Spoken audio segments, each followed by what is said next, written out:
Valencia pondrá en marcha en tan solo 3 meses un nuevo vivero municipal de empresas con el objetivo de poner el espacio y los medios necesarios para el desarrollo de pequeñas empresas privadas. La alcaldesa de Valencia ha visitado hoy las obras de este espacio de 250 metros cuadrados situado junto al Jardín Botánico.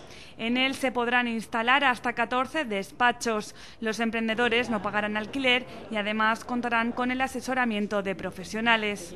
Que permite a aquellos jóvenes o no tan jóvenes que han tenido ideas viables en principio, pues encontrar aquí un despacho, un local donde comenzar a desarrollar esa idea como empresa con toda la ayuda jurídica, técnica, etcétera, que haga falta para el desarrollo, la consolidación, si es posible, de esa empresa. Potenciando esta vocación de emprender, de crear empresas, estamos ayudando directamente a la creación de empleo, porque los que crean el empleo son las empresas.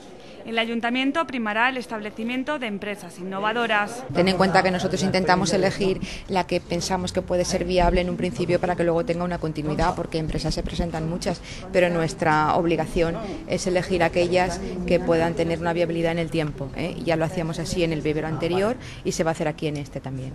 El nuevo vivero de empresas convivirá con la Fundación Entomológica Torres Sala hasta que ésta pueda ser trasladada. Será entonces cuando se amplíe para albergar nuevas empresas.